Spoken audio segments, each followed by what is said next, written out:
Aujourd'hui les enfants, nous allons apprendre à faire un porte-manteau avec une fourchette. Mais ça va pas, non? Mais c'est mon truc ça. Aujourd'hui, tu m'avais dit qu'on allait parler des pronoms personnels. Ah oui, c'est vrai. Alors les pronoms personnels, tu vas voir, ce n'est pas très compliqué.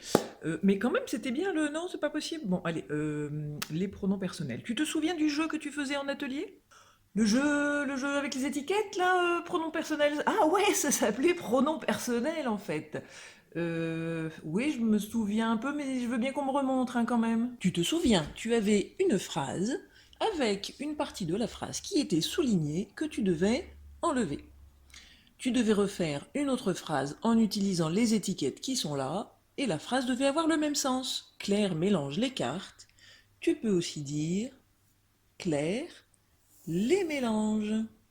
Ah ouais, ça y est, ça me revient, d'accord, je me souviens. Essayons avec une autre phrase. Maman secoue le biberon. Tu peux retirer le biberon et dire... oh ouais, attends, alors maman le secoue. Maman le secoue, ça veut dire la même chose que maman secoue le biberon. Je me souviens, c'était trop bien ce jeu. Encore une autre phrase. Ils ont mangé mon gâteau. Comment pourrais-tu transformer cette phrase? J'enlève mon gâteau.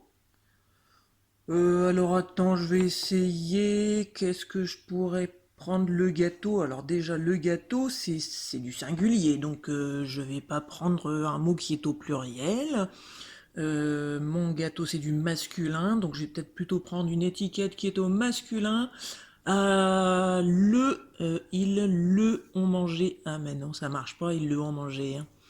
Alors voyons. Ah, j'ai trouvé! Ils l'ont mangé.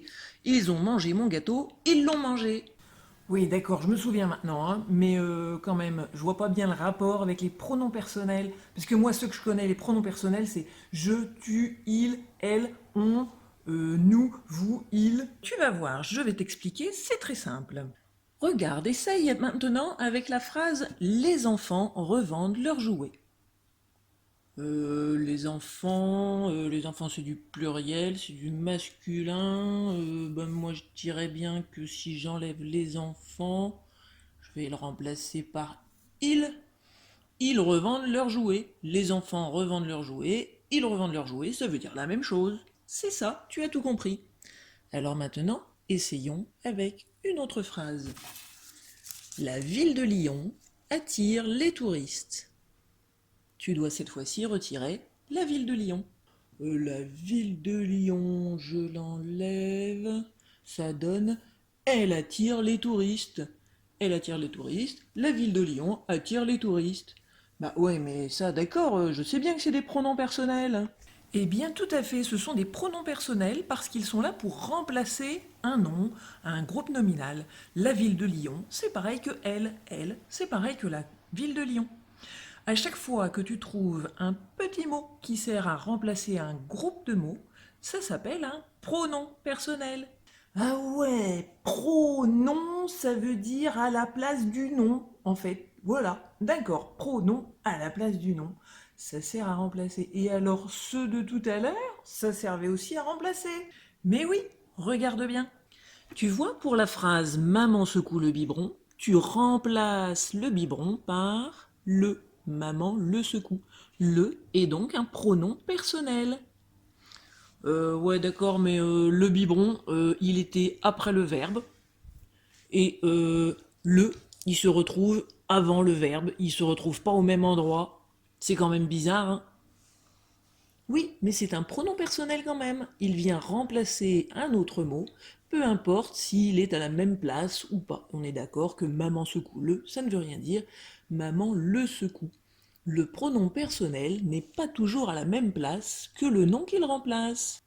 Prenons ce nouvel exemple. Le pompier tend la main au blessé. Essaye de retirer au blessé et de le remplacer par un pronom. Le pompier tend la main au blessé. Le blessé c'est masculin, c'est du singulier. Alors je pense que ça va faire le pompier le tend la main. Non, ça va pas.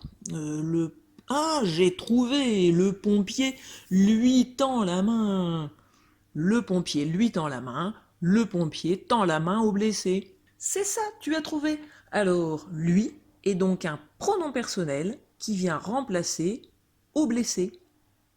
Mais dis donc, il se retrouve encore tout à l'heure le blessé, il était après, et là, le pronom personnel se retrouve avant le verbe. Une nouvelle phrase. Théo envoie un mail à ses cousins. J'enlève à ses cousins, et tu découvres que tu peux le remplacer par... Euh, Théo leur envoie un mail. Mais dis-moi, le pronom personnel, il est toujours avant le nom, avant le verbe alors? Eh bien, pas toujours, tu vas voir. Dans la phrase La pluie s'abat sur les passants, je te demande de remplacer les passants par un pronom personnel. La pluie s'abat sur les passants, ça va faire la pluie s'abat sur eux. Bravo! Et alors cette fois-ci, tu vois, ah ouais, le pronom personnel cette fois-ci, il est au même endroit que les passants. Voici la phrase Tu te souviens de Gaspard. Enlevons Gaspard et remplaçons-le par un pronom personnel. Tu te souviens de lui, ça c'est facile, tu te souviens de lui. Et là aussi, lui, il se retrouve à la place de Gaspard. Oh, d'accord, donc des fois le pronom personnel peut être avant le verbe et des fois il peut être après le verbe. Essayons à nouveau avec la phrase Léo me parle d'Isabelle. J'enlève Isabelle et ça donne Léo me parle. Mais c'est bizarre, elle d'habitude c'est un pronom que j'ai l'habitude d'utiliser déjà, mais d'habitude il n'est pas après le verbe. Et oui, tu vois, elle peut se retrouver comme un sujet au début du verbe, avant le verbe, mais il peut aussi se retrouver à la place d'un autre morceau de la phrase. Il y a certains pronoms dont tu ne t'es pas encore servi. Regarde bien pour cette phrase-ci. Elles arrivent à patiner sur la glace. Par quoi pourrais-tu remplacer à patiner sur la glace? Ah, je sais. Elles y arrivent. Elles arrivent à patiner sur la glace. Elles y arrivent. Ça veut dire la même chose. Ah, donc I avec juste un Y, c'est aussi un pronom personnel. Allez, un dernier exemple. Tu as besoin de ton ordinateur. Retirons de ton ordinateur et remplace-le par un des pronoms personnels. Tu...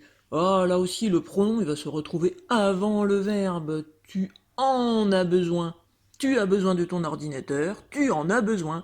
En est un pronom personnel. Mais je te félicite car tu as bien compris ce que c'était que les pronoms personnels. Bah ouais, trop facile les pronoms personnels. Moi maintenant j'ai compris, hein.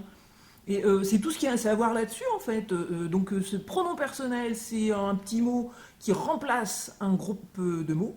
Il se retrouve très souvent avant le verbe, si j'ai bien compris, mais des fois après. C'est tout.